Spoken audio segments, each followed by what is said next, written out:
Alright guys, well, so I got good news for you guys. I got a 4L60 here that I'm going to put back together. I know I promised you a 4L60 transmission that I have on a hard drive that I cannot retrieve. I have a bunch of videos there that I cannot retrieve. But for good luck, I have this unit. And the problem with this unit was that you had a delay reverse engagement. And the only thing that I found in this unit, it was built maybe by 8 years ago. And these are the reverse input frictions. They look in good shape. The color does, but it does not have any friction anymore. I mean, all the friction is gone. These are the low reverse frictions, and they look in good shape, but when you grab them, I mean, the friction is crumbling off, and you see the side of this friction is gone. And here you can still see some groove marks on it, but I mean, if you can see on my hands, I mean, it's crumbling off. 3/4 frictions, they look brand new, nothing wrong with them. Those are high energy. They don't crumble. They don't crumble as the ones that are non-high energy do. The forward frictions, they look in good shape. The coast clutch frictions, they also look in good shape. But I'm going to go ahead and freshen this unit up. It does have a new sun shield was put in. It looks new, like you barely got it out of the box. I mean, I got it cleaned up, but it's a little bit worn out. So what I'm going to do here, this is a heat treated sun shield. It's supposed to not break or last a little longer here on the splines. It comes with a new washer. So I'm going to go ahead and put this in there. The stator support, I mean, the bushings, they were new. They were installed new. But as you can see here, it's wore out. Let me get it closer. And this is where the reverse input drum bushing rides. And you can probably see that little wear right there. So this has to be replaced. As a matter of fact, I already changed this. I already pressed one in. I just got to put the new sealing rings and new bushings in there. So there we have it. Let me have you get you closer over here so you can look at all the parts. Oh, and the band. This band looks brand new. It's a high energy band. It's green. It's dark green. That's the way it's supposed to look. But there's basically nothing wrong with this band. But I'm gonna go ahead and put a new band in it. Now, I'm refreshing this unit. It lasted 8 years. This transmission, it's actually from a family member. So we did this transmission 8 years ago. But I'm going to go ahead and freshen it up, put new accumulator pistons, and you know, let's see if we can get another 8 years out of this transmission. Okay, so the first thing I want to assemble here is both of our drums, the reverse input drum and the low reverse drum. I'm going to go ahead and get all the lip seals out of here. Let's go ahead and remove the 2 lip seals and get our 2 new lip seals. And this is the way they go. I have the piston backwards here. It goes inside the drum like this. And the lip, you want always the lip to be facing the bore inside the piston. And here is our inner lip seal.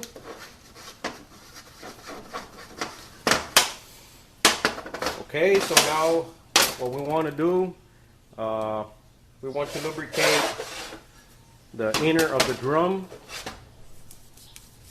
first. That's what I do first. Now that it is lubricated, I'm going to go ahead and lubricate my lip seals here. And I'm just using a 1-inch paintbrush here with the blue assembly lube. What's the difference between the blue assembly lube and the green? Or somebody asked me that question. Really, the gold, the blue, and the red, they're both thin. They're good for this type of work. The green one, I use it just to hold my bearings and my washers. But I stay away from the red because it can mask some transmission leaks. Like if you use it for your pump O-ring, You may think that it's leaking transmission fluid when it's not. I'm using just a feeler gauge just to carefully, without cutting the lip seal, get it in there. And hold the piston with my other hand until it falls inside the bore here. So here we have it. It's almost in there. Now it's all the way in. Okay, so now we put our return spring and our snap ring. Let's go to the foot press to do this. Okay, so now we are at our foot press. You can adjust your foot press at the proper height, whatever you're comfortable with.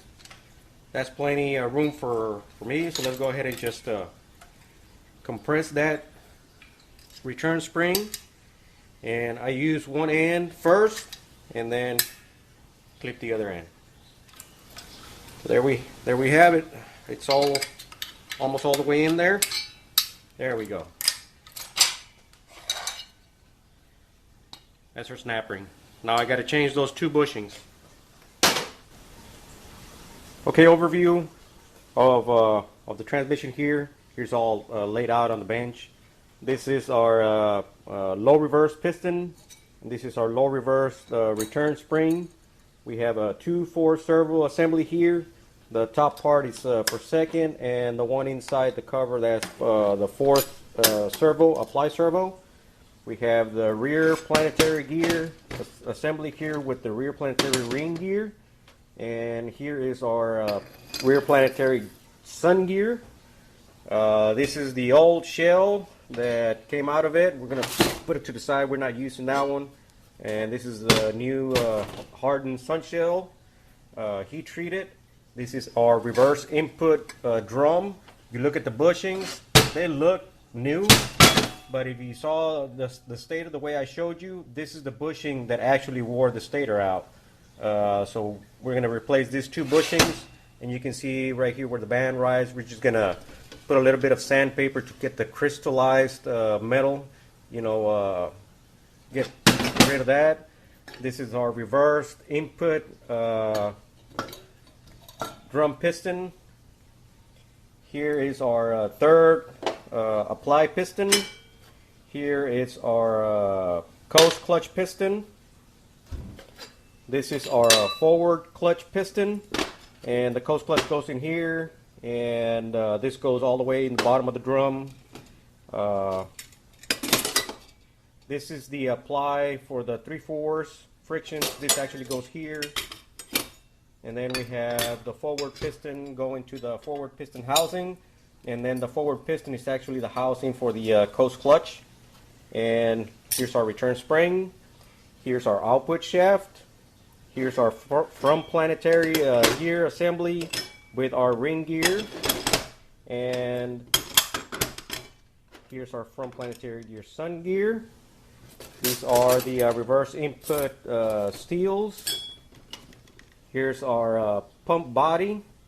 And on the pump cover is where the stator goes. Low reverse steels, 3/4 steels, forward and coast steels, all of our bearings, our pump rotor, and our input sprag assembly here. So this is basically the whole transmission. This is the old stator. Get this out of the way. All of our bolts. All right, well, let's go ahead and start assembling the sub-assemblies and then put everything inside the barrel of the case. Okay, now let's put our frictions in on our reverse input drum. And we start with the wavy plate, and the conical side of the wavy plate goes up, followed by a steel plate, followed by a friction, steel, friction, steel, friction, steel, friction, and now our pressure plate.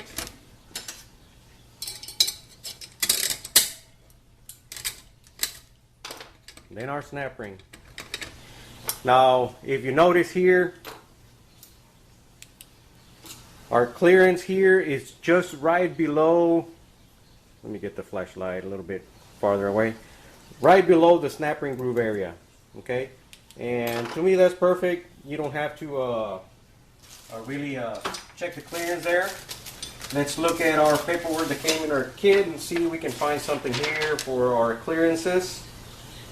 Minimum should be 32 thousandths. Let's see if I can find here something.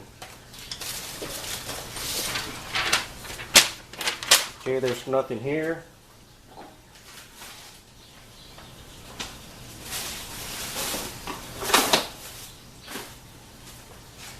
Okay, well let's check the clearance right quick here. Go ahead and zero this thing out.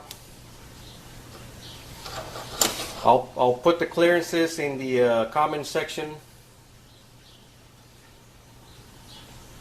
Let's go ahead and get this thing all the way down.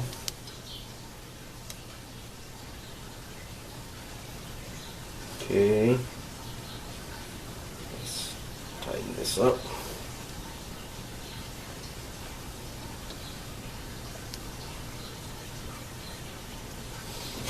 Okay, so we got,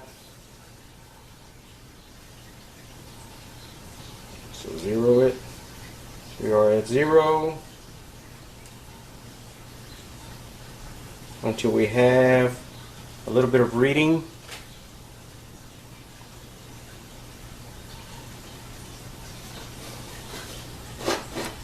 I'm not seeing any reading here.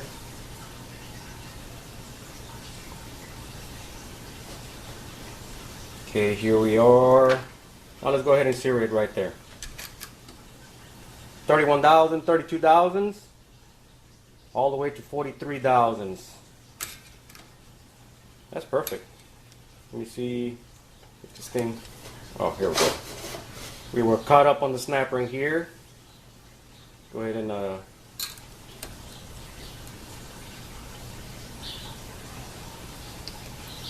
zero. Further down, 11 thousandths. Let me go ahead and up a little bit. There we go. 0. 39 thousandths. 39 thousandths of an inch. That's perfect. 38, 39. That is perfect. All right, let's go ahead and continue. Okay.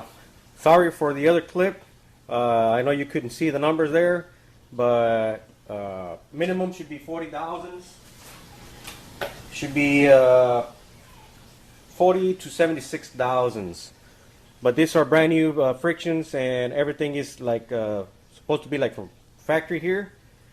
Let me try to zero this thing out. I don't know if you can see the numbers. Yeah, you can. Okay, let me go ahead and touch the pressure plate here.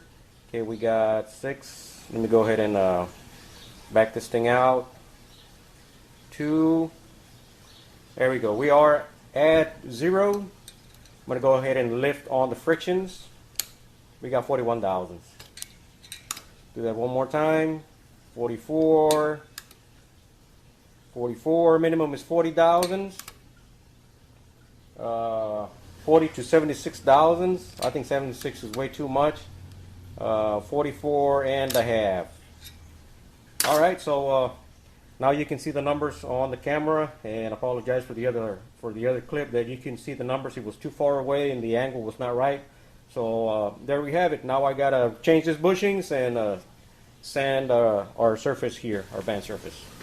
Okay, so here we are, 2 new bushings. And before you put your ceiling rings into your stator support, just kind of put it in here, make sure it rotates right, and if it doesn't rotate a little bit but you manage to get it in here, just tap it like this, and that should mold the bushing into the surface area. So as you see here, we are now going in very smoothly. So now it's a good time to put your ceiling rings in here. And I've already with the little piece of emery cloth here, I went in a cross hatch pattern, and then after I did that, I went where the follow the grain, and you do the cross first, and then you follow the grain. Make sure it's not rough, but you got the crystallized out of the drum, and this should help in the breaking of the band. Now the band is probably going to be have like a little slide bump shift, or maybe a little bumpy going into second gear, but that's only going to last for the first or the second day. After that, once the band is break in, you're going to be good to go. But you also have to clear your adapt. This is a 96, 97 model. It doesn't have adaptive learning, so the EC3 models, 98 and up, they do. So on the ones that have adaptive learning, then you have to clear your adapts, and it's going to take a little longer than this one, but once the band breaks in, you're good to go. Now let's move on to the other drum. Alright guys, well, in most of my videos I always try to use the less special tools as possible, even though I have them. The reason is that you probably don't have any special tools. Well, probably you're a DIYer, you want to do this yourself. Sometimes you just have to buy the special tool, but here I just put my sealing rings inside their grooves, and what I'm going to do here, I used a bushing from a transmission, and this is a pump bushing actually from a 350, and I cut it, and then I'm going to use a hose clamp. I'm going to slide it down and kind of catch both of the sealing rings. Just make sure that they are both catched in. See, this one is protruding out a little bit. To use the least amount, I'm going to try to use the least amount of special tools that I can. To make it easy for you guys, I'm going to go ahead and tighten up this hose clamp. Just check on the outside. Okay, it's protruding out. I should have used a wider bushing. You can just find a wider bushing. 4L80 bushing works fine. It's a little wider than this one. 4L80 pump bushing. So let me see. My hands are a little slippery with all that assembly lube, so I'll get this in here and hopefully have a good shot out of it. Just go slowly. Check. Make sure that your sealing ring is not sticking out. And then tighten up your hose clamp. Just make sure that your sealing ring is not sticking out. Okay. Now there's a little gap here, but that's fine. Now the hose clamp is tight, and we can just go ahead and do the whole transmission and then do the pump last. Well, not the whole transmission, because the pump goes first, then the valve body. But we're gonna move on to rebuild the other drum, and we're just gonna let it sit like this, and it's gonna resize that sealing ring. By the time we're done with the rest of the stuff, this should be up to size and ready to go inside this drum. Those are new bushings, especially this one here, and when it's new, there's a possibility that one of the sealing rings can get caught up here and rip it, and you probably have reverse issues. Alright, so I'm going to do this with just the stator, but I'm going to use a special tool on my turbine shaft, but you can do exactly the same thing that I did here with the turbine shaft, or the input shaft. The 4 sealing rings, they go into the input drum. Alright, now for our input drum, let's go ahead and take this center loop seal here out of the drum, and this O-ring here out of the drum. Let's put our new center loop or front to rear loop seal. The input shaft, the output shaft goes in here. The input shaft transferred loop oil from the front of the unit to the rear of the unit. When this rips, you're running a risk for your rear planets to get damaged. Here's our new O-ring. Let's go ahead and install the new O-ring in there, inside the groove. Now let's go ahead and lube everything up. I always like to lube all of my surfaces, not just the rubber itself, but where the rubber is going to fall in. That is going to make it easier for you to get the pistons in there without damaging anything. Okay, so that's plenty of lube. Make sure that we have enough lube here on that green O-ring. Now the first thing that's going to drop into the drum is going to be our third clutch apply piston. Go ahead and lube that up. Nice.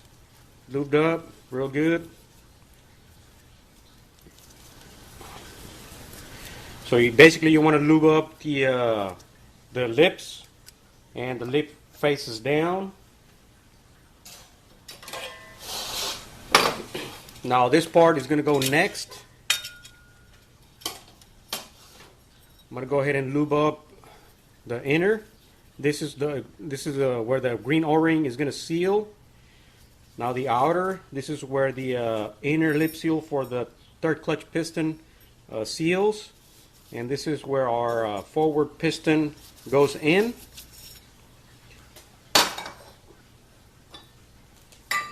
I'm going to go ahead and lube up the the forward piston.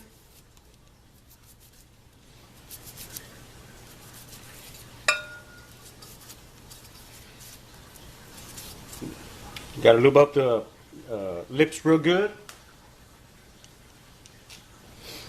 Now what I'm going to do, I'm going to get my forward piston and put it into the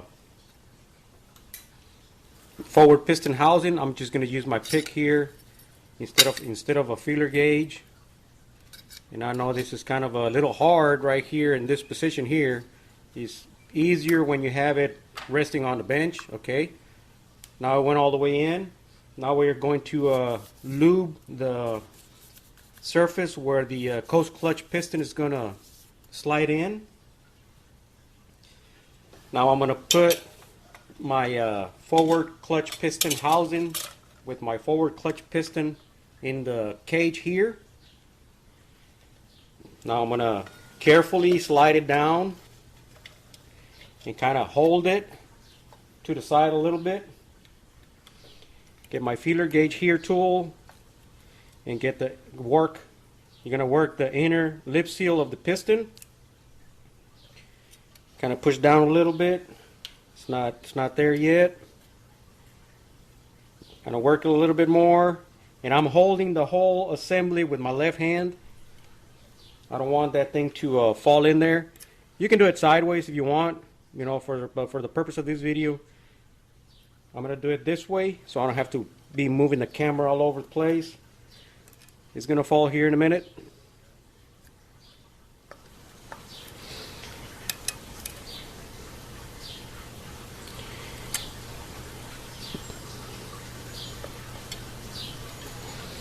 Almost there. We just got to get past that lip. There we go.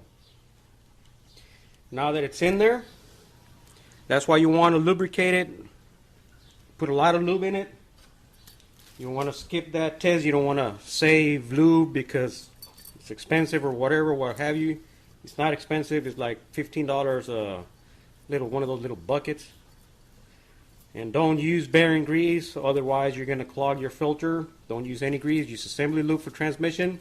You can use STP if you want to. STP is good. It's petroleum-based product, and it's supposed to go past your motor oil filter, so it's going to pass your transmission filter. I know there's a lot of people that disagree with that, which I don't have a problem with that, but I've used it before and it works pretty good. Here's the forward, the coast clutch piston.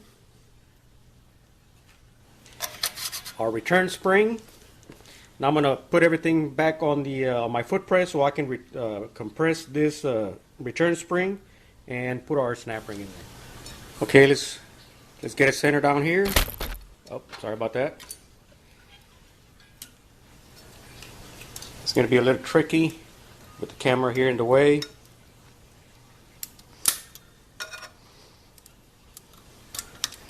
Just open it up with my snap ring pliers and push it down. There we go. We are in the groove. Go up and down a little bit just to make sure that it's not going to pop out.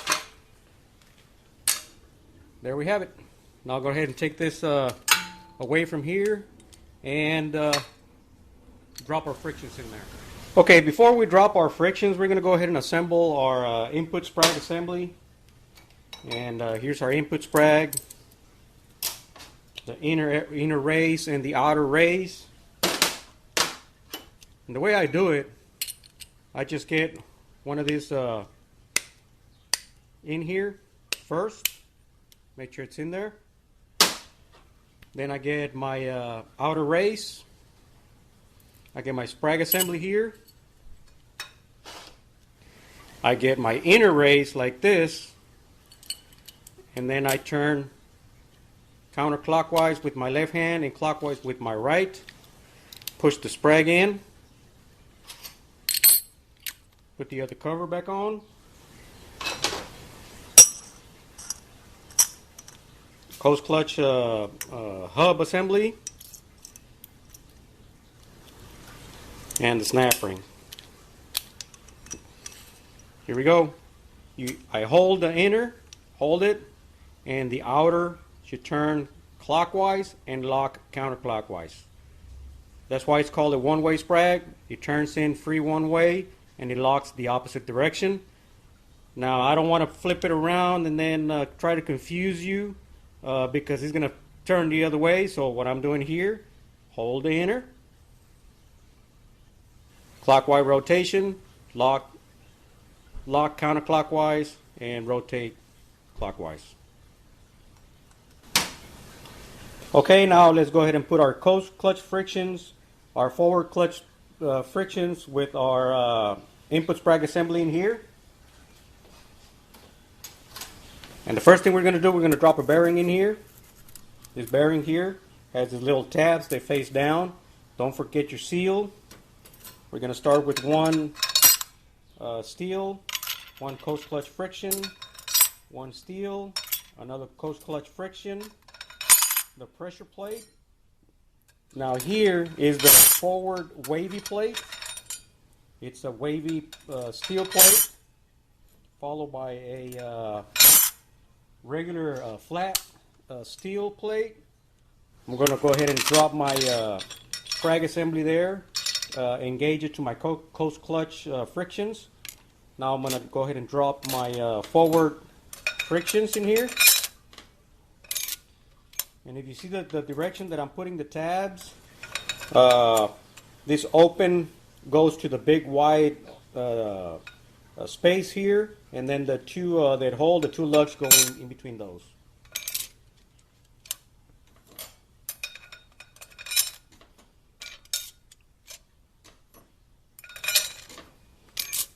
As a recommendation, wait your frictions for a minimum of 10 minutes. Now here we see again that we have the snap ring groove here, and our pressure plate, it's a little below, and that's where you want it. Now I show you the old clutches that came out of this unit, and the forward clutches, there was nothing wrong with them. But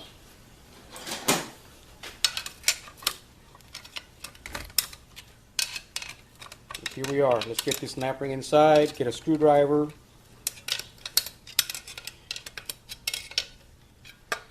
Regular old screwdriver here. Oh, here's the problem. It's catching up on this, on the end here. And I grabbed the wrong screwdriver.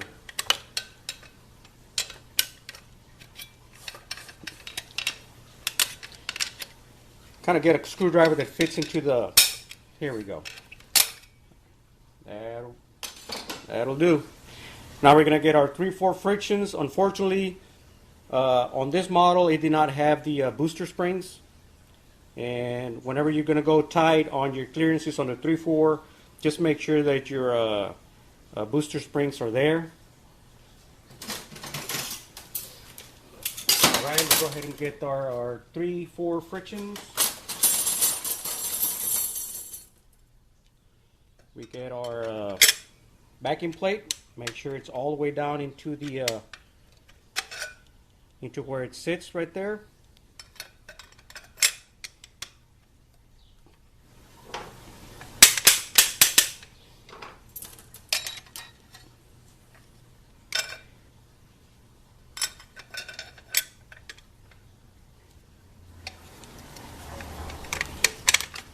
There we go. We got to be flat. We are flat now, followed by a friction, steel, friction, steel, friction, steel, friction, steel, friction, steel, friction. There's 6 frictions in here. And now our pressure plate. Now I show you these frictions that came out of here. They're still brand new. And you see here, we're almost flush at the snap ring groove. I have another video on the clutch clearances, and this is exactly where we were.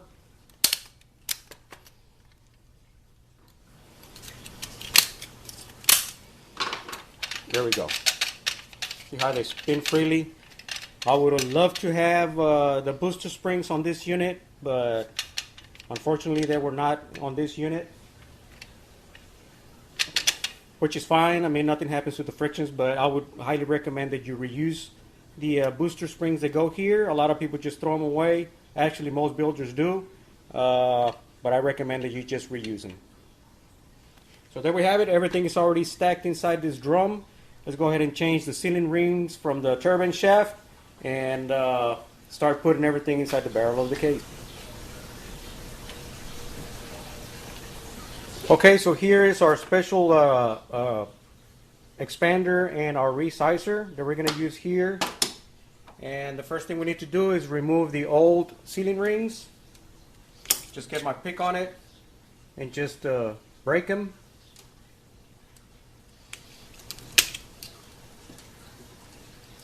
There's 4. Okay, now that they are broke, let's go ahead and slide our expander into the turbine shaft and slide our new sealing rings inside. We start with the very bottom one, kind of with your fingers, kind of resize it a little bit, and then get your resizer here. It's conical here in this end. If you want to, I mean, you can just put a little bit of a loop there. It's not necessary, but there we go. We're all the way to the bottom. And what I like to do all the time is once it is resized, I want to get my stator and I want to just slide it in there and just make sure that it goes all the way to the bottom like it did there. And then recheck my sealing ring, make sure nothing happened to it. And as you saw, it just fell all the way to the bottom. And what I should have done first, I should have just put my bearings in there, and that's what I'm going to do next. First is the spacer, and then this bearing. Now the shiny part goes down, and the black part goes towards the stator support. And the spacer goes in first, and then the bearing. I've seen that sometimes the bearing, it's down there and the spacer's on top and it's destroyed. Let's drop our bearing, stator support, and he's rolling on the bearing. Let's go ahead and install the second sealing ring. You start from the bottom. Now this is the second from the bottom to the top. We get our expander out, kind of with your fingers. Center it, then get you a resizer and just make sure that it goes through the sealing ring. Remove the resizer,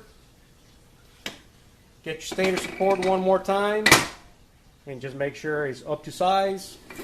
Out of the way, we'll do the next one.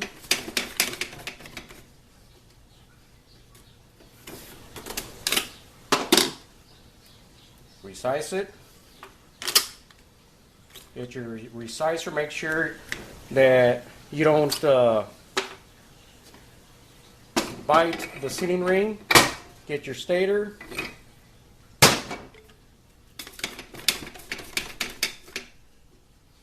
Now we'll do our last one.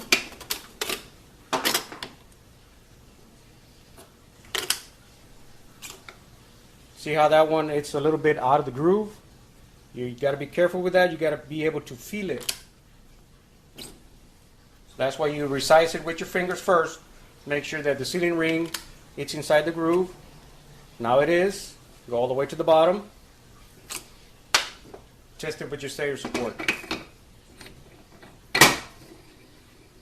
There we have it. Okay, so let's go ahead and reassemble our pump. I already put a new pump bushing in it, the new front seal, and the retainer. Now we're going to go ahead and put our slide, the little spring that goes there, the pivot pin, and the two little seals. And for that, we're going to get a small parts bag, and we're going to look for those items. Okay. Here on our slide, it takes an O-ring. You want to put some. I use a green assembly lube. It's a little thicker. That's just to hold that O-ring in place. Go ahead and put the O-ring in there. Followed by that ring, that sealing ring that goes there. Okay.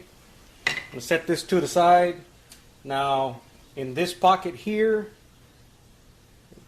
that little spring that you see here, it goes in there. So we put that in here first. Now we get our small parts bag, and we get the slider here, and this little piece of rubber that's actually the spring. Now we get our slide. We sit it in the pump like that. And we're going to sandwich these two pieces like that inside the pump here. There we have it. This little Teflon, this is a slider, and that's the round part. The rubber is the spring that puts tension on the slider. And the way it works, you got low volume and high volume, and the slide moves back and forth. And this is the one that slides on the aluminum part of the pump. Now we're going to go ahead and install our pivot pin here. And for that, I'm going to have to kind of compress this with my left hand so that I can get the pin in here. There we go. Now we got the pin in there. Now we're going to put our springs in here. And like I mentioned before, without special tools, I'm just going to use a screwdriver and carefully kind of lift it up and push down. Okay, so there we have it. All right, now I'm going to need something to sit my pump so that I can put my rotor, and then I'll put my stator in it. So I'm going to use this. This is a transmission part. That's the reverse reaction from a 4T60E or a 440T4. I'm going to set that in there. I'm going to put one of the rings, expander rings for my pump vanes in there. And I'm going to put this, they call it a snowflake, but it's actually the pump rotor guide. And it has 4 tabs where it's supposed to fall in there. Let's go ahead and sit this here. I'm going to get all my pump vanes and install them here next. Okay, here I have all of my pump vanes, and they go in. Each one of them goes inside one of them slots here. And we have one of those rings down there. So what you want to do, it's kind of when you get it in the little slide there, you want to kind of push it in like so. Get them in on an angle like that. And then it's kind of hard to do this. Kind of filming it at the same time and try to show you the best position. Let's see, maybe this way. Like this. Remember, you have one of these. You have one of these down there, so you want to kind of push it in like that. Just for easier installation. I mean, that's the way I do it, and it goes pretty quick once you have enough practice on these things. And a lot of transmission have this type of pump rotor, pump assembly here, vane type rotor. This one has 13 vanes. These little squares are called vanes. And these are the vane expander rings. Now that we have all of our vanes installed, then we can go ahead and install the upper expander ring. And here we have it. Now for our stator, I already put brand new bushings on the stator support, and the hose clamp is still here. These are the old stator bushings, and these are the reverse input bushings. Now the easiest way to remove a bushing is if you find where it's assembled, and then you just kind of knock that off a little bit and then push it from the opposite end, and it'll slide out. This one here we had no issue. We just got the pump installer, the bushing installer, and just knock it off to the other end. Alright, so we get our small parts bag again, and don't forget this filter. This filter gets contaminated with a lot of friction material and sometimes metal, and as you see here, there's a little bitty piece of metal there. So we get the new one out of the bag. It doesn't have a O-ring, so we look in here for the O-ring in the little small parts bag, and there's our O-ring. Put a new O-ring in it, lubricate it, and stick it in the hole.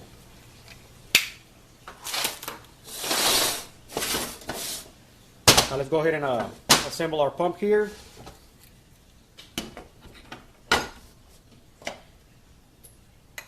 Takes 5 bolts.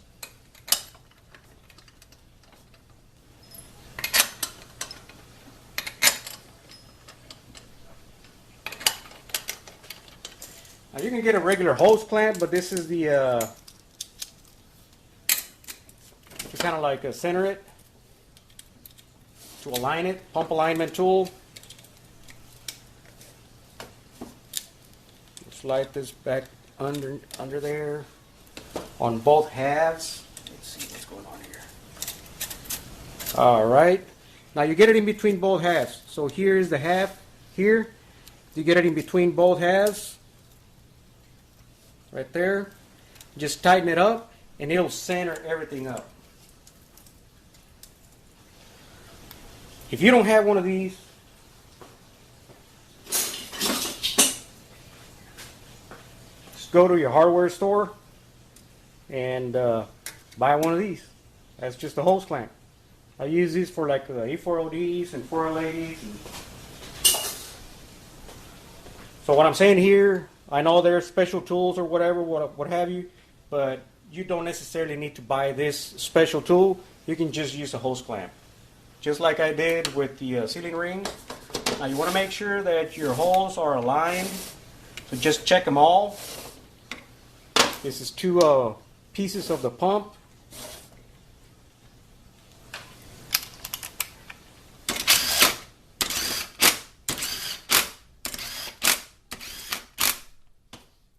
There we have it. Now I'll just need to torque them up, and there's our pump assembled.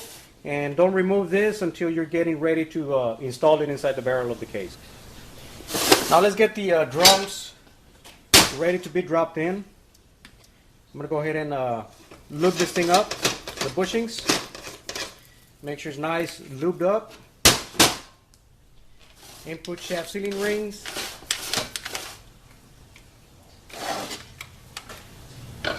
I put this drum on top of the input drum.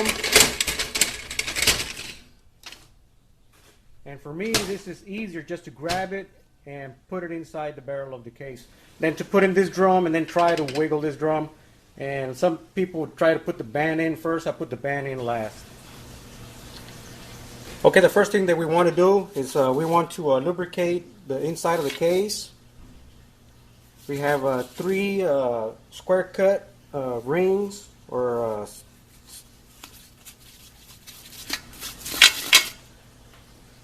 not O-rings, but rubber D-cut rings, rubber, and we're going to go ahead and replace all these three, and then put our piston in there. Okay, it's going to be a little bit tricky here, having a camera and a light, trying to shine light in here and have the camera to look in here. Let's see. I'm going to try my best not to knock the camera off, and you're going to have to forgive me, guys, but it's kind of very uncomfortable what I'm doing right now with the camera and the light. Usually you just want to push this down, but I use my output shaft to kind of tap it in there. So there we have the low reverse piston installed. There's the low reverse return spring. And here's our low reverse clutch spring compressor.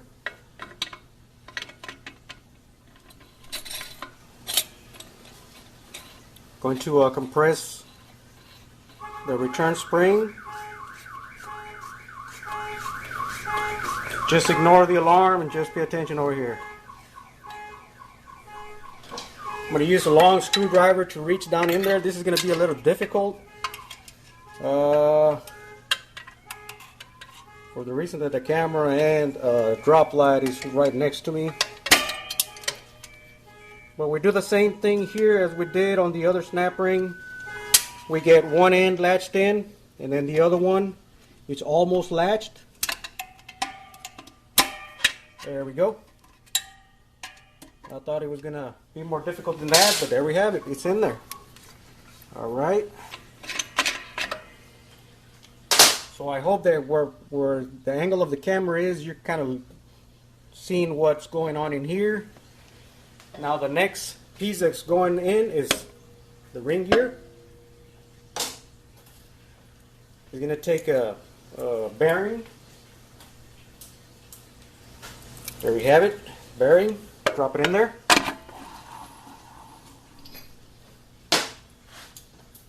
Now the rear planetary assembly. Same thing, bearing. Drop it in there.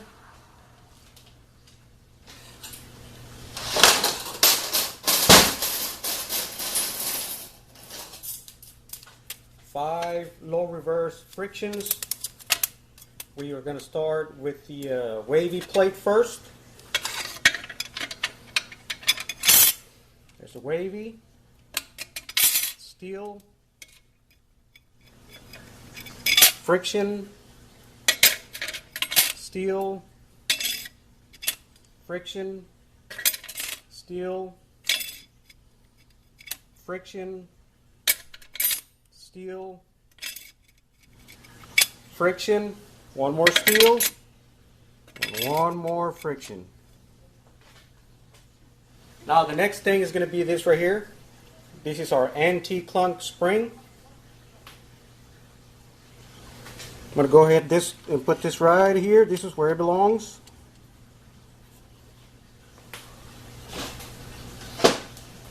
Followed by our center support. And here we have one long space here, which is going to be to your 3 o'clock position, somewhere around there.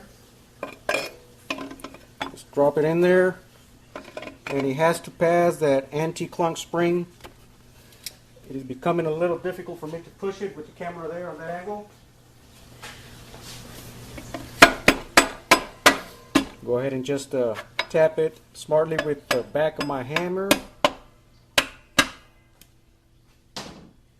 There we have it installed. It's going to be followed by our center support snap ring. And one of the openings is going to fall right here where the anti-clunk spring goes.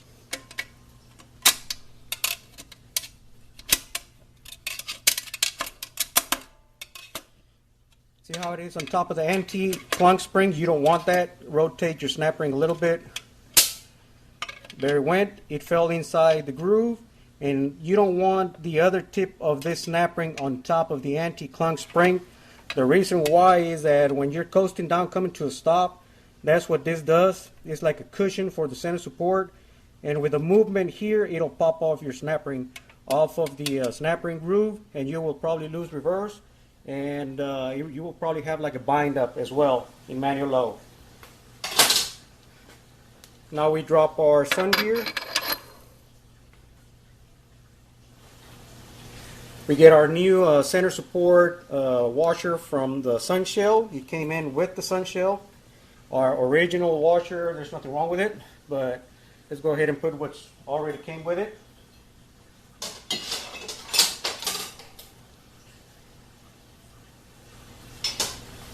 Now this washer here, 4-tab washer, goes on the sun shell.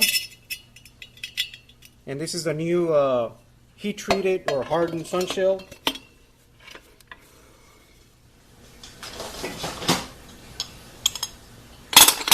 Forward planet ring gear.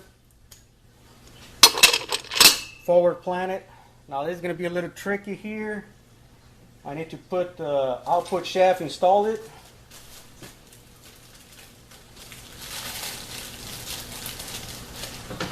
And install this snap ring on the output shaft. I think I'm going to have to pause it here. I'm going to try it to see if I can.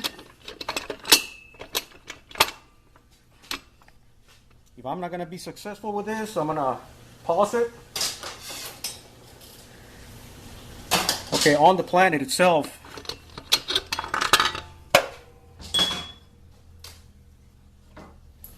takes a bearing. Don't forget that. I almost did. I almost forgot. Now let's try this. If I'm not successful here, I'm going to have to pause it, all right? Just hang in there.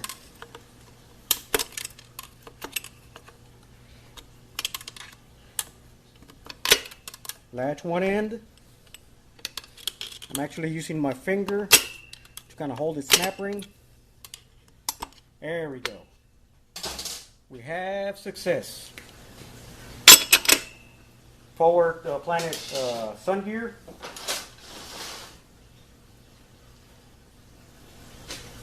Now,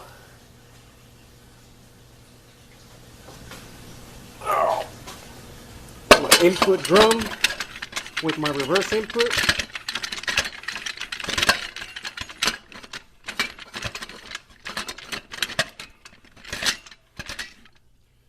You want to wiggle the third gear clutches.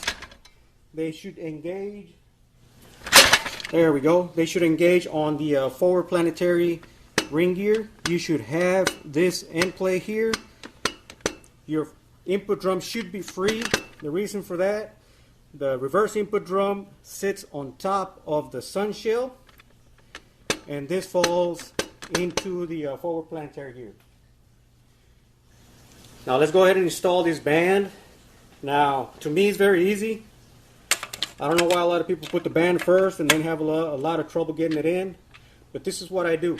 I hit my input shaft towards the 1 o'clock position. Get this end in here. I don't bend the tabs. Get my screwdriver, get the other end, and latch it on the band anchor. That's going to be on your 6 o'clock position.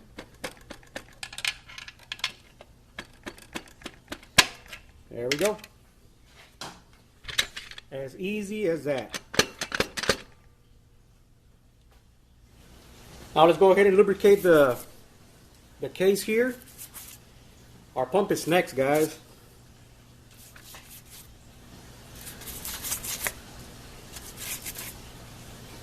I hope that you're enjoying this as much as I am, and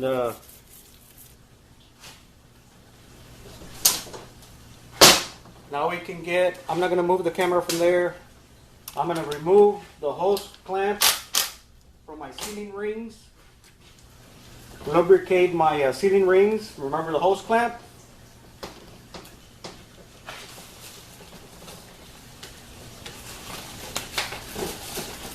right, now we're gonna put the pump gasket.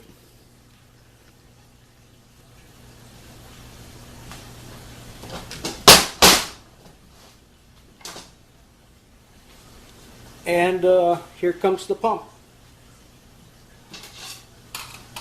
I usually use one screwdriver just to align it with one of the holes.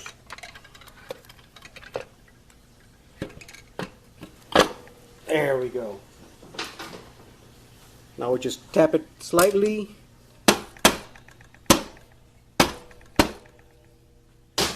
Now we put our pump bolts, and everything is already assembled inside of the barrel of the case.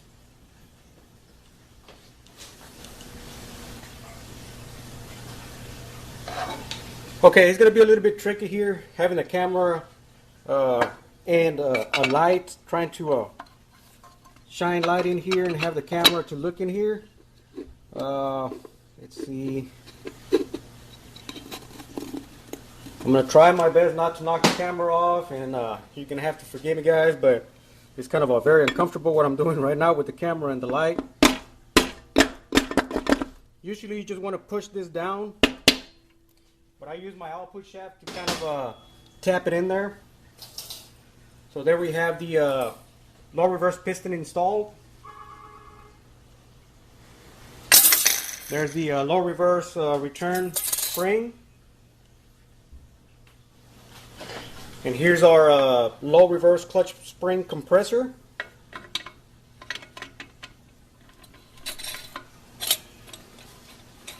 Going to compress the return spring. Just ignore the alarm and just pay attention over here. I'm going to use a long screwdriver to reach down in there. This is going to be a little difficult. For the reason that the camera and drop light is right next to me. But we do the same thing here as we did on the other snap ring. We get one end latched in, and then the other one is almost latched. There we go. I thought it was going to be more difficult than that, but there we have it. It's in there. Alright. So I hope that where the angle of the camera is, you're kind of seeing what's going on in here. Now the next piece that's going in is the ring gear. You're going to take a bearing. There we have it. Bearing. Drop it in there.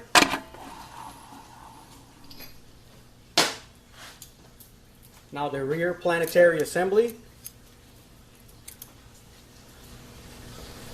Same thing, bearing, drop it in there.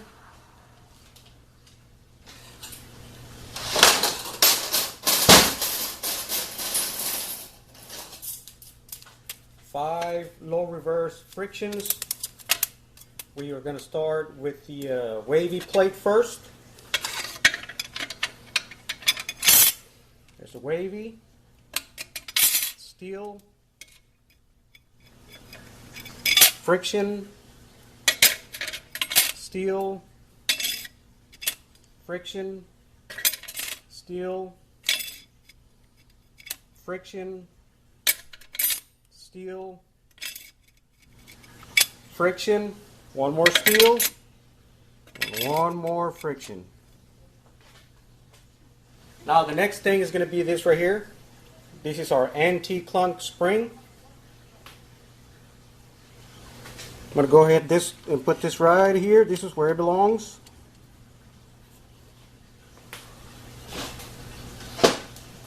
Followed by our center support. And here we have one long space here, which is going to be to your 3 o'clock position, somewhere around there. Just drop it in there. And it has to pass that anti-clunk spring.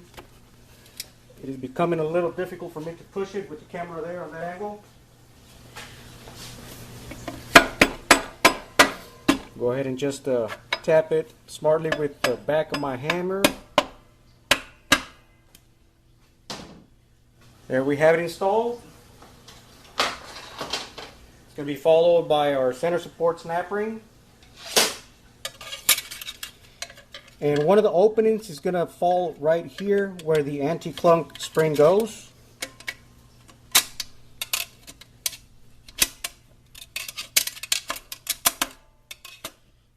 See how it is on top of the anti-clunk springs? You don't want that. Rotate your snap ring a little bit.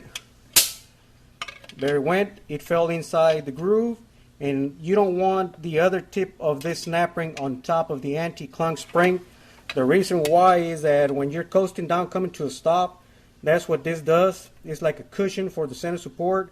And with the movement here, it'll pop off your snap ring off of the snap ring groove, and you will probably lose reverse. And you will probably have like a bind up as well in manual low. Now we drop our sun gear. We get our new center support washer from the sun shell. It came in with the sun shell. Our original washer, there's nothing wrong with it, but let's go ahead and put what's already came with it.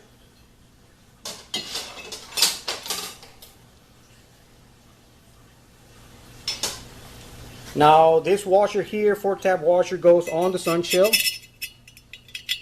And this is a new heat treated or hardened sun shell.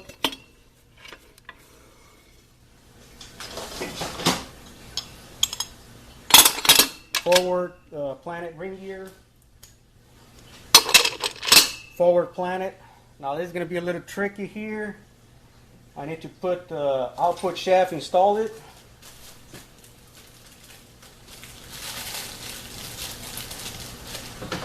And install this snap ring on the output shaft. I think I'm going to have to pause it here. I'm going to try it to see if I can. If I'm not going to be successful with this, I'm going to pause it. Okay, on the planet itself,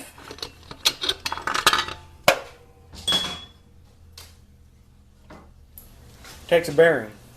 Don't forget that. I almost did. I almost forgot. Now let's try this. If I'm not successful here, I'm going to have to pause it, all right? Just hang in there.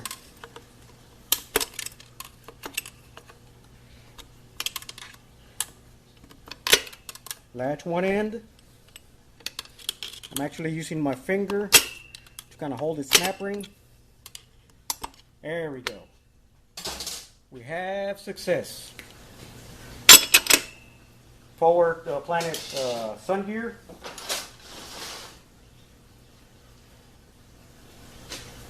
Now,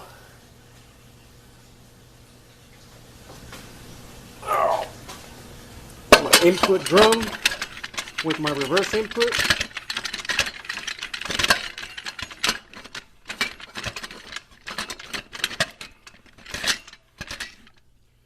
You want to wiggle the third gear clutches. They should engage. There we go. They should engage on the forward planetary ring gear. You should have this end play here. Your input drum should be free. The reason for that, the reverse input drum sits on top of the sun shell, and this falls into the forward planetary gear. Now let's go ahead and install this band. Now, to me, it's very easy. I don't know why a lot of people put the band first and then have a lot of trouble getting it in. But this is what I do. I hit my input shaft towards the 1 o'clock position. Get this end in here. I don't bend the tabs. Get my screwdriver. Get the other end. And latch it on the band anchor. That's going to be on your 6 o'clock position.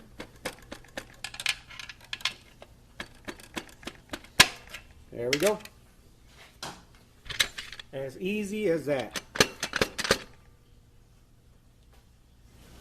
Now let's go ahead and lubricate the case here. Our pump is next, guys.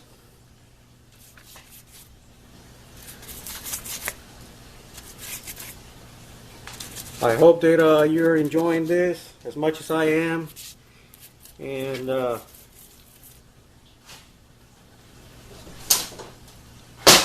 now we can get, I'm not going to move the camera from there.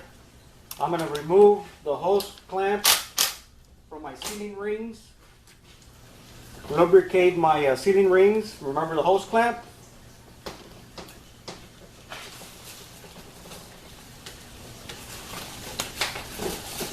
Alright, now we're going to put the pump gasket.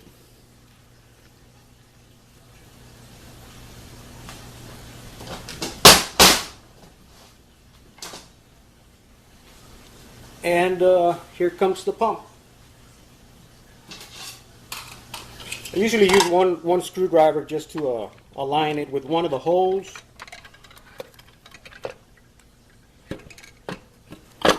There we go. Now we just tap it slightly.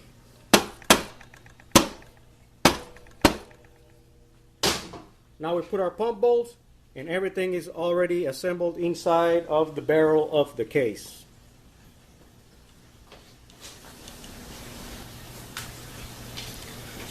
So then you put your O-rings on your pump bolts. See how it's got an O-ring? You put them all on there. Put your pump bolts on. And torque it to 18 foot-pounds.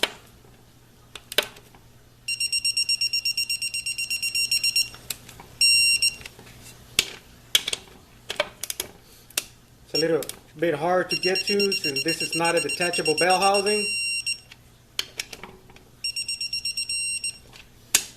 18 foot-pounds.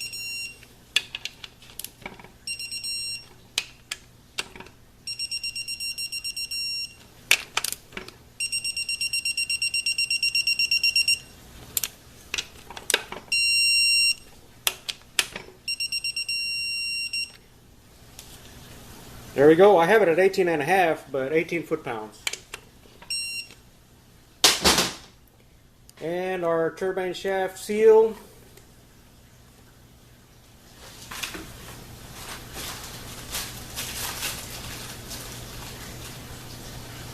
We put a new turbine shaft seal, and I think we're not on there. Here we go. And lube it up. Alright, well, let's move to the valve body. Now before we go working on our valve body, let's assemble our servo parts for now. This is our second apply piston for the band, or our second apply servo. This is the separator, what separates the two. This is a 553 servo, which is the most common one. And then the smaller diameter of the 553, it's the Corvette servo, or what you see sometimes on the Z71s and the Camaros. This is a spacer that came on a shift kit, Transgo shift kit. It's just a shim or a band adjuster shim. This is our servo cover, and this is our fourth apply piston. So the fourth apply piston goes in here. But first, let's go ahead and change this spring. It comes on the kit. Now, this spring gets fatigued, and if it gets fatigued, when it gets hot, it starts dragging in the band. It will not pull the servo pin all the way outwards, and it will drag on the band, and it will cause a premature failure of the band. In this transmission, we didn't see that. As I show you the band, it looked brand new. And although it had 8 years in service, so first thing we want to do, we want to put that updated return spring here, or the pin return spring. Now we're going to lube up the grooves here for our sealing rings. And we got leftover just the servo sealing rings, so we're going to have a few leftover. This is for the Corvette servo, or the Z71s, or the Camaros. See the smaller diameter. That would be the smaller diameter here. And then we have one for the late models. No, this is the one for this one. On the late models, they have one in between, because sometimes the 553 will be a little bit too firm. On the late model units, the ones that have the adaptive learning. Okay, so we put that on here, and then the next one will be the largest one of all for the second apply piston. So these are the two sealing rings for the second apply piston, and if you notice here, I only put assembly lube where the two ends meet. Okay, now let's go ahead and open up this bag.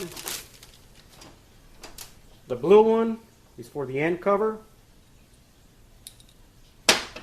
and the green one is for the one that goes in between the second and the fourth. Now on some kits it's red, on this one it's green. So on the kits that is red, the red goes here, and the blue always goes on the end cover. Alright, so this is our fourth apply piston. I just put assembly lube just on where the two ends are going to meet. There we have it. Now we go ahead and put it inside of the servo cover, and if you notice, it is directional. See how this end is larger than that end? This one goes inside of the servo cover. That's why you have that recess there. If you put it backwards, the pin is going to be too close to the band, and you're going to cause premature failure on that band. In other words, it's going to burn. So this is the correct way to assemble this. And this goes in between both. This came on a shift kit. I'm not going to go through that on this video. I mean, I'll probably do one later on that. But I have two videos on the early model valve body, which is this one, and on a late model valve body for the 1870 trouble code. And there goes the end cover. I'm going to use some blue assembly lube for these O-rings here. Be liberal. Don't put very little on it. Just put as much as you want. You want to protect them. You don't want to be stingy. There we go. Assembly lube, not chassis grease or any other type of grease. Not grease. Assembly lube. Assembly lube, you know, for transmissions, or you can use STP as well. Alright, so let's put this in the case. And the way I have it over there, and the camera angle is going to be a little difficult, but what the heck, let's go ahead and put it on. Okay, so here we go. I already pre-lubed the bore, and I put some green assembly lube here just to hold my return spring.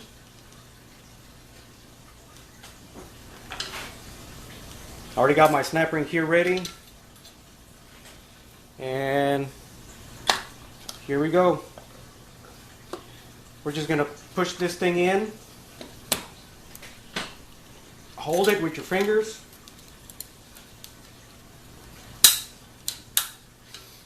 There we go.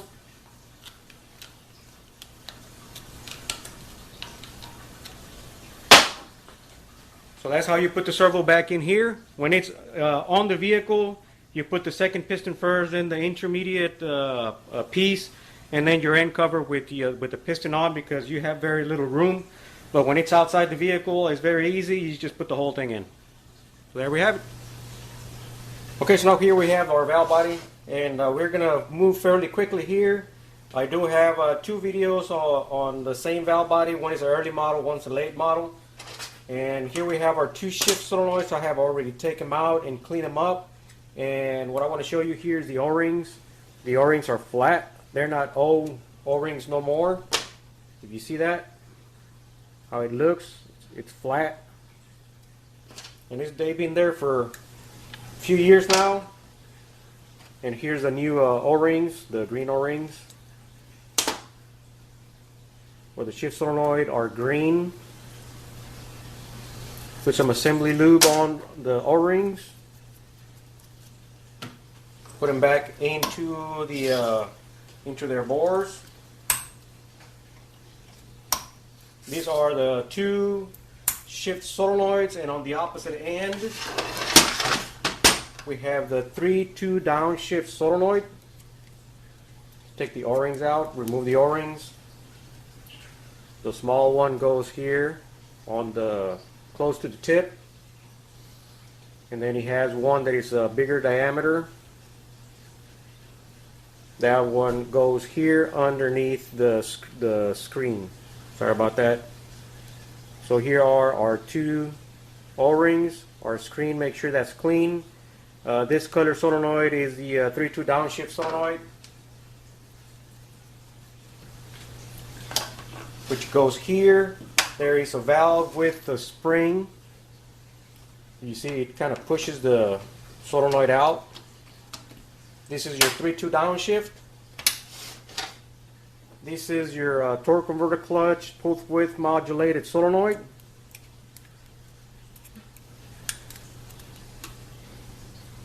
Same here. One O-ring goes there, and the other goes right up underneath the filter screen. Now on the later models you will see a solenoid that looks just like the 3-2 downshift with the gray connector. This is what we have here, and this one goes here. And our pressure control solenoid goes here in this hole. It has a little cutout here, and that cutout it's for its bracket. See this little fold here? It goes like that. It goes like this. I don't know if you can see that, but it goes like that. Go ahead and put it on there. Get a bolt. I don't know if you can see that there. If that's good enough.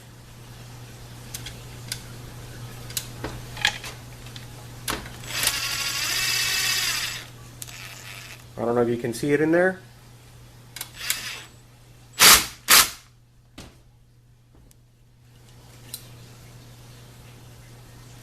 See that? How it falls into the hole, but it holds the cutout so that the solenoid won't spin. Now I've showed you the early model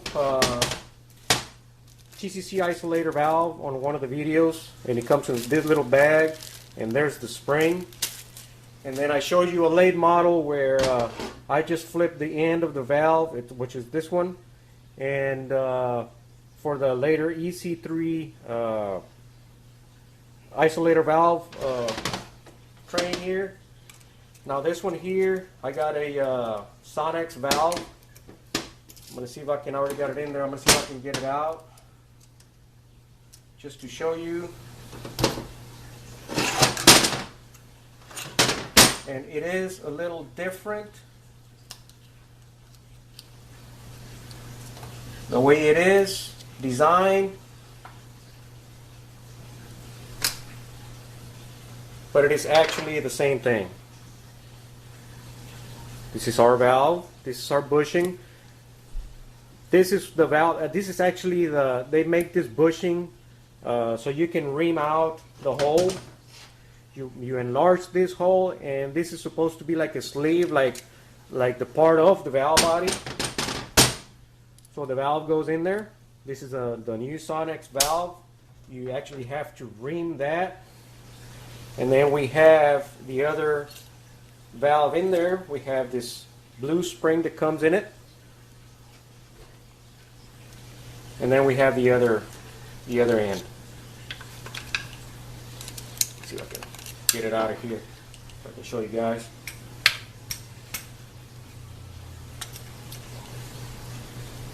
If I could get the blow gun over here and blow it out. Hold that thought.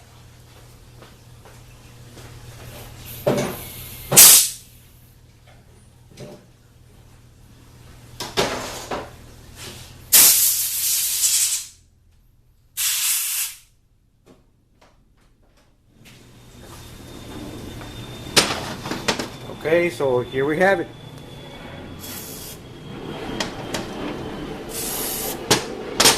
Let's re-lube this thing. This is how it comes, and this is how it's installed. Don't forget your WD, PB blast, or whatever you use. Go ahead and install it back in there. So you actually ream the bore, but the other way is easier. It's actually easier to do it the other way around. I have the 2 videos posted already.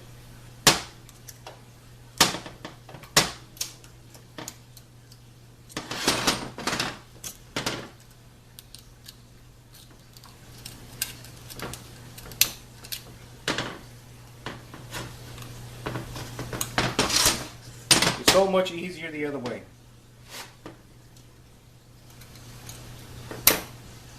Alright, so here we have it. Let's go ahead and install our forward accumulator. Just lube this thing up. I'm going to put the accumulator pin here. I've already put a new D-ring. Just lube it up. Put it in there. This valve goes next. And you have these 2 springs that go next.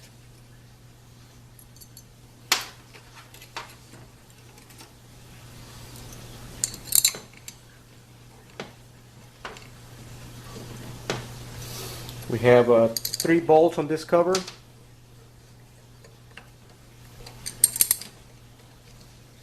Like I said, I got 2 more videos, so I'm going to go quickly on this valve body here. So there we have it. Then we take 7 check balls. That's 1, 2, 3, 4, 5, 6, and 7. I like to put some assembly lube here just to hold them in place. And I'll show you that in a minute. Why do you want to hold them in place? It'll make it easier for installation when you put it back on the transmission itself.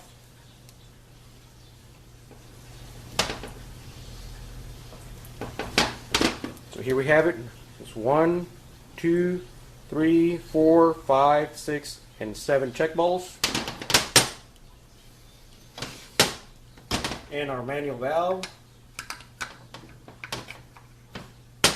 You have your 2-shift solenoid valve. Then you have your accumulator valve here.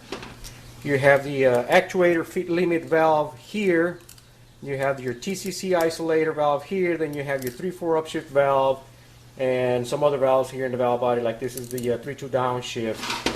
I'm not going to go through that right now, but there we have it. Now we're going to go ahead and install it on the transmission.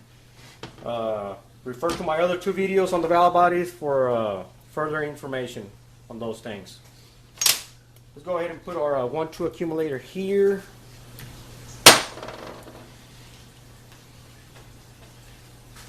Hold that thought. Okay, here we go. I couldn't find the 1/2 accumulator.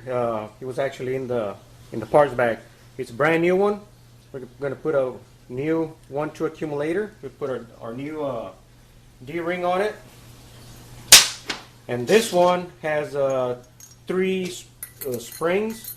They normally come with 1 spring like this and then another big one like this on the inside. But this one, it's had the Transgo kit installed.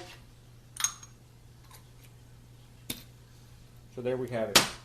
Now we can go installing these components on the case.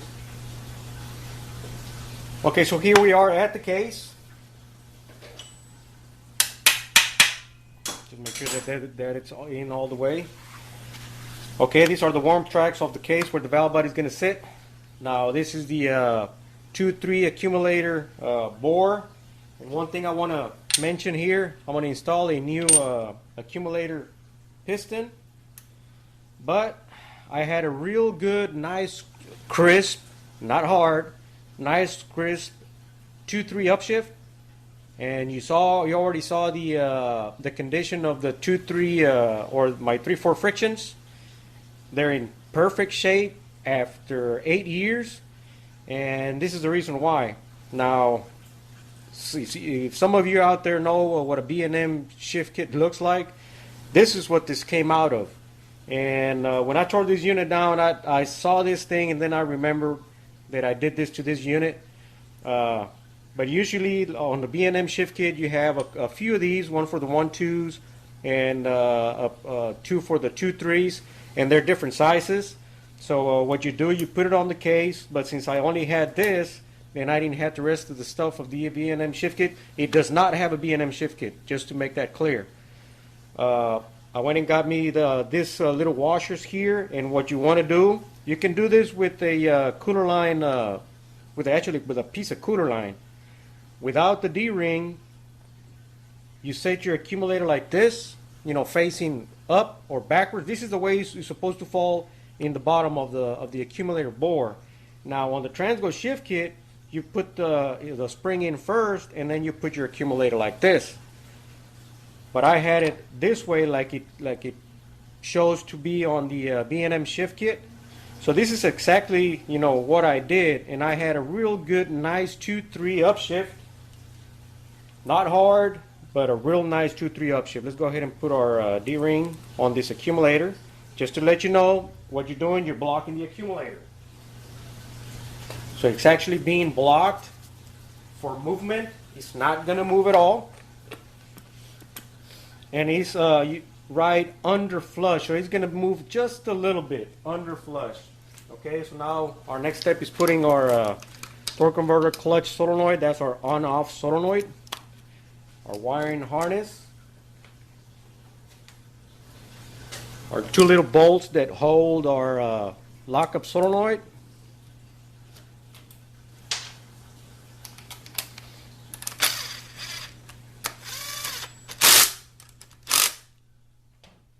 Now we'll get this thing here out of the way so it won't be interfering.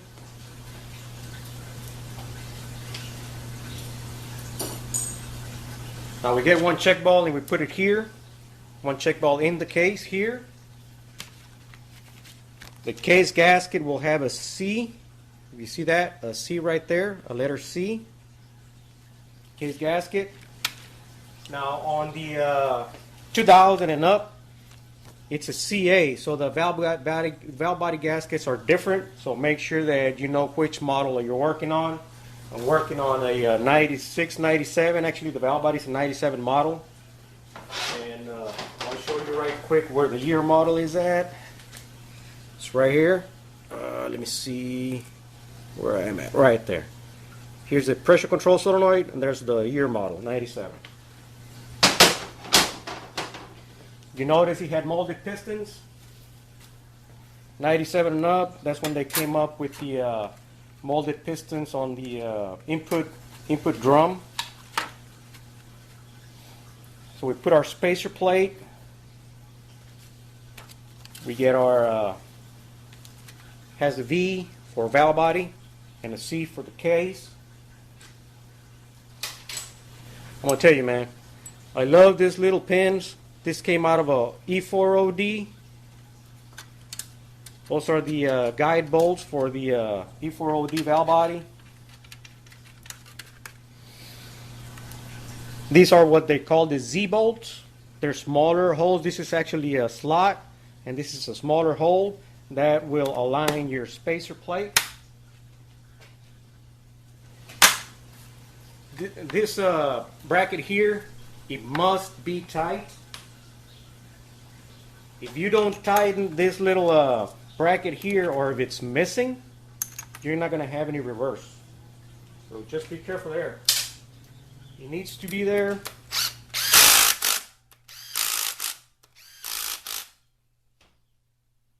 And now our 1-2 accumulator.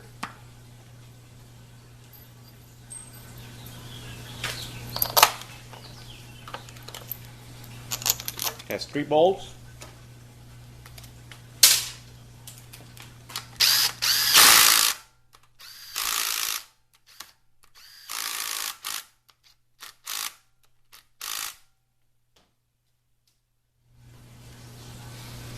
Now this is the what holds our manual valve from the rooster comb to the valve body. Goes like this. I always set it to the side like that. And as you see, I got my wiring harness out of the way. It is installed. Now we get our E4OD guide pins. Take them off. Get our valve body. There's our 7 check balls. We're going to position the manual valve so that we can latch it. And you want grease on your or assembly lube on your check ball so they won't fall, because we're going to flip this thing over like this. Latch the manual valve and sit your valve body down. So there's our valve body. Pressure switch manifold.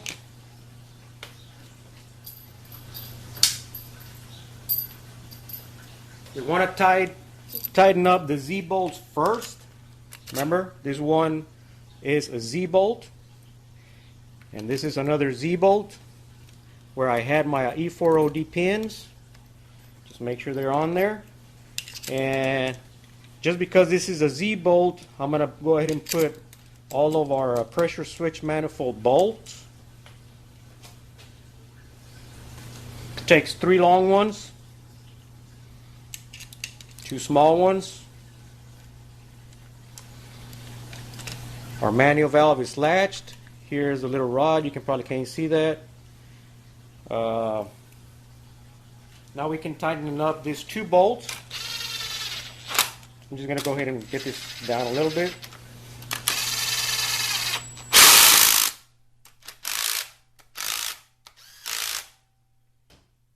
After we get all the bolts here, we're going to torque them to 9 foot-pounds. But there we have it. The rest of it is just hooking up all the electronics.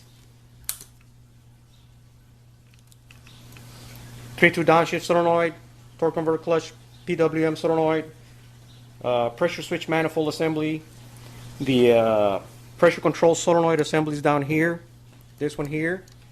We have shift control solenoid A and B, which are these 2 solenoids here in the rear.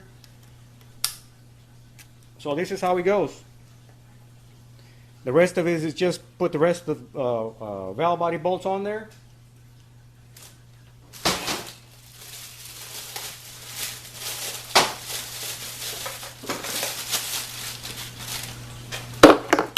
And then our filter.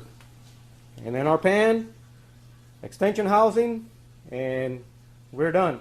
I'm going to stop filming right here. I mean, it's very obvious. I mean, it's just bolts. You just put the bolts back on. I don't have to film that. The filter goes there. The pan goes there. And we're done. All right, guys. I'm going to go ahead and finish up this unit because I need to get it back on the car. So I hope you enjoy it. And just click the like and subscribe. And share it in all your social networks. My name is Hiram. And if you subscribe, any other video that comes up, you will be notified and you will be one of the first ones to watch it. All right, thanks for watching.